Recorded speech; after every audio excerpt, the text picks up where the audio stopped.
मधुसूदन के नाना की इच्छा थी कि शादी के बाद मधुसूदन और उसकी पत्नी उनके पुश्तैनी घर में ही रहें। तुम्हें उत्तराखंड का ये गांव बहुत पसंद आएगा, मधुसूदन ने अपनी पत्नी राधिका से कहा। यहाँ हम दोनों के रहने की इच्छा नाना ने जताई थी। मधुसूदन और राधिका जल्दी ही गांव के लोगों से घुल मिल गए। गांव आए उन्हें 1 हफ्ता भी नहीं हुआ था कि एक रात राधिका को किसी के रोने की आवाज सुनाई दी। ये कैसी आवाज है?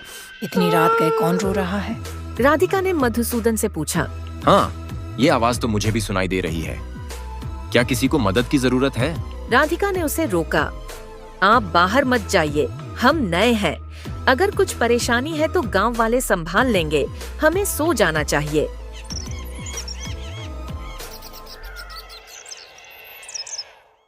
अगली सुबह मधुसूदन ने गांव के बुजुर्ग हरिशंकर काका से इसका जिक्र किया।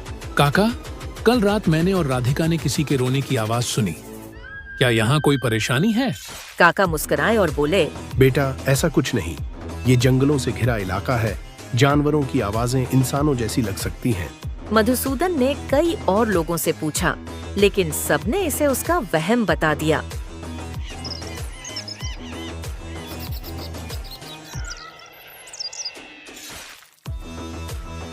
रात का सामना कुछ दिन बीत गए। फिर एक रात वही आवाज फिर से सुनाई दी। इस बार मधुसूदन ने टॉर्च उठाई और आवाज के पीछे जंगल की ओर बढ़ा। थोड़ी दूर जाने के बाद उसने देखा कि एक पेड़ के पास एक लड़की बैठी रो रही थी। तुम कौन हो? इतनी रात को यहाँ क्यों बैठी हो? लड़की ने जवाब दिया, मेरा नाम कावेरी है। मैं पास के गांव की रहने वाली हूँ। मेरे भाई और भाभी ने मुझे घर से निकाल दिया है। कहते हैं कि मेरी शादी में बहुत खर्च होगा और उन्हें मेरा बोझ नहीं चाहिए।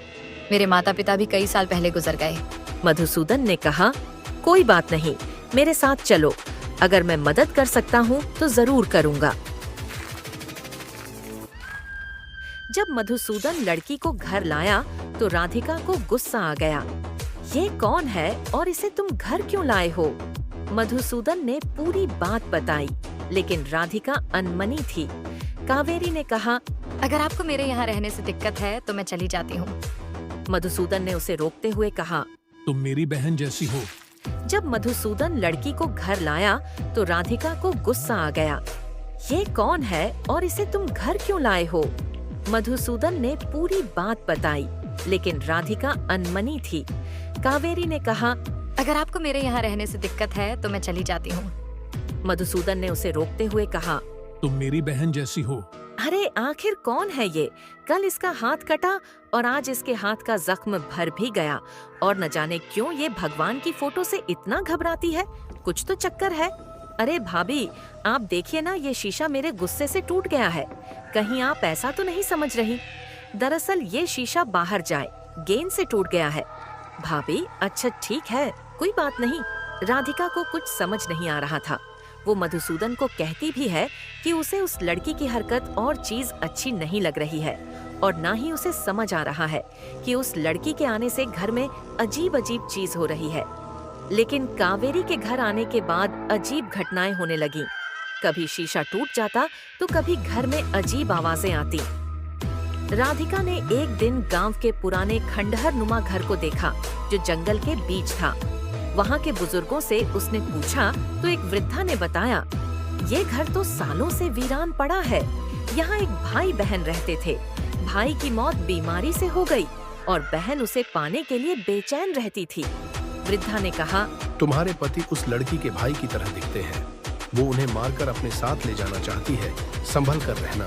राधिका डरते हुए घर पहुँची। वहाँ कावेरी का असली रूप चुड़ैल के रूप में सामने आया।